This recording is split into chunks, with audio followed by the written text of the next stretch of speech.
నన్ను చేసుకుంటారా చేసుకోరా? నీ మనసులో ఏమనుకుంటున్నావు? ఏం మాట్లాడుతున్నావో తెలిసే మాట్లాడుతున్నావా? నేను గమనిస్తూనే ఉన్నాను. ఓవర్గా పోతున్నావు. పొగరి కింద పళ్ళు రాలతాయి. జాగ్రత్త. నీ వయసేంటి, నా వయసేంటి? ఇద్దరిది పెళ్లి చేసుకునే వయసు. కన్నవాళ్ళ పరువు తీస్తావా? కన్నవాళ్ళ పరువు తీయడానికి నేనెవరితోనూ లేచిపోలేదు. దారిన పోయేవాడిని లవ్ చేయను లేదు. నేను చెప్పేది వినమ్మా.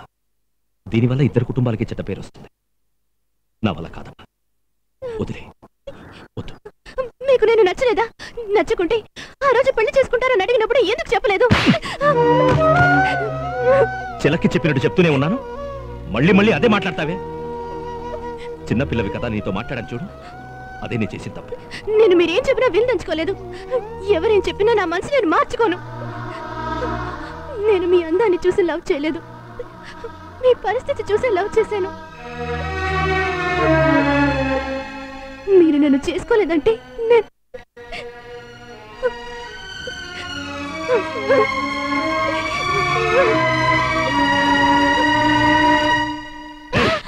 ఒక్కగానొక్క కూతురుని గారాబంగా పెంచితే ఎంత పని చేసి వచ్చావే. ఈ కుటుంబ గౌరవాన్ని మంట కలిపావు. ఇకపై ఈ ఇంటి గడప దాటేవో నీ కాళ్ళు నిలబడతాను. ఎంత ధైర్యం నీకు? వయసు వచ్చిన పిల్ల ఎక్కడికి వెళ్తుందో ఏం చేస్తుందో తెలుసుకోరక్కర్లేదు. నువ్వు అసలు తల్లివేనా? 4 తరాల స్నేహమై మాది 4 తరాల స్నేహం. దాన్ని చెడగొట్టి వచ్చింది. అది మాత్రం ఏం చేస్తుంది? అన్నయ్య వదిన అంటూ మనం బంధుతో అత్తయ్య మావయ్య అంటూ అదే ఆశలు పెంచుకుంది. ఇందులో దాని తప్పే ఉంది. వరుసలు కలుపుకున్నాం కదా అని సంబంధం కలుపుకోవడం కుదురుతుందా? మావయ్య, ఏం మాట్లాడుతున్నారు మీరు? 10-15 ఏళ్లుగా పరిచయం ఉంటే అది కేవలం స్నేహం. 4-5 తరాలుగా మీలో మీరు కలిసిపోయారు గనక అది బంధుత్వం. ఎందుకు కుదరదు?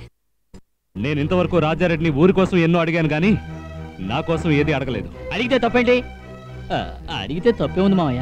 అవునయ్యా, నువ్వు వెళ్ళి అడిగితే అన్నయ్య ఒప్పుకుంటాడు. అవును నాయనా, నీ తర్వాత ఆడపిల్ల పుట్టుంటే తప్పకుండా రాజారెడ్డికి ఇచ్చి పెళ్లి చేసేదాన్ని. నువ్వు వెళ్ళి అడగరా. రాజారెడ్డి నీ మాట కాదనడు. ఇంకా ఎందుకయ్యా ఆలోచిస్తున్నా? ఒకవేళ వేరే కులం వాడికి ఇచ్చి పెళ్లి చేయడం ఇష్టం లేదేమో. ఏం మాట్లాడుతున్నావు నువ్వు? నాకా పట్టింపులు లేవు. చూడు, సంబంధం మాట్లాడడానికి వెళతాను. ఒకవేళ నా స్నేహితుడు నన్ను తప్పుగా అనుకుంటే తర్వాత నేను ప్రాణాలతో ఈ పనికి మాలిన దాన్ని కన్నందుకు నీ తాళిని తెంచుకోవాల్సి వస్తుంది. అందుకు సిద్ధంగా ఉండు. మీరొక్కరు వెళ్ళారంటే చంద్రు మాటలతో బోల్తా కొట్టిస్తాడు. చుట్టాలు బంధువులతో సహా వెళ్ళండి. అప్పుడే చంద్రుని ఒప్పించగలం.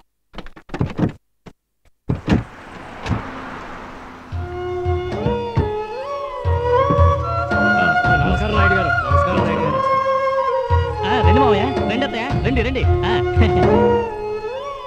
అందరూ రండి. అయ్యా, మన చంద్రకాంత్కి వాళ్ళ అమ్మాయిని ఇద్దామని అడగటానికి వచ్చారు.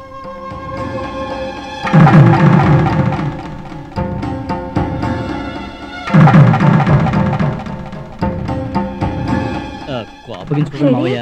అందరూ వచ్చారే. అన్నయ్య రండి. మీనాక్షి రారా, అందరూ ఇంట్లోకి రండి.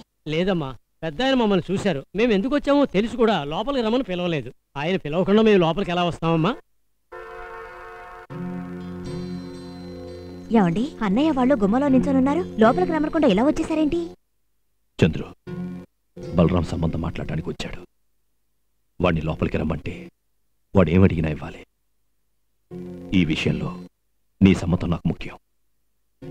ఒరే నాన్న, సరేని చెప్పరా. ఇలా మౌనంగా ఉండకరా. నీకు పెళ్లి చేయాలని మేమెంత తప్పిస్తున్నావో తెలుసా?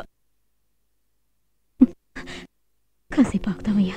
ఆ రోజు తొందరపడి చాలా పెద్ద తప్పు చేశాను. ఇకపై నీ మనసు అర్థం చేసుకోకుండా ఏ పని చేయదలుచుకోలేదు.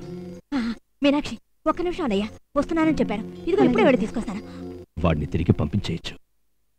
కాకపోతే బలరాంతో స్నేహం చెడిపోతుంది. ఒకే కులం కాదన్న నెపంతో రాజారెడ్డి సంబంధం చేసుకోలేదని ఊళ్ళో తప్పుగా మాట్లాడతారు. నాన్న, ఏం జరిగినా సరే నేను తట్టుకోగలను. మీకు చెడ్డ పేరు వస్తే నేను తట్టుకోలేను.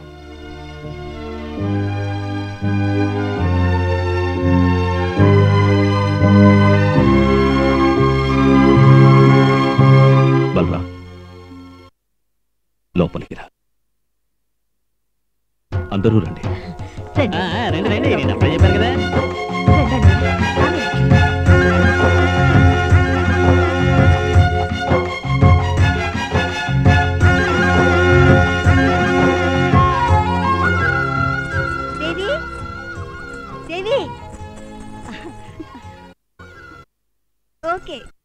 కంప్లైంట్ ఎవరు ఇచ్చారో నాకు తెలియాలి. అంతవరకు మీరు బయటికి వెళ్ళలేరు.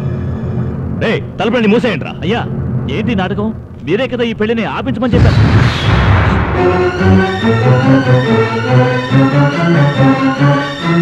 రేయ్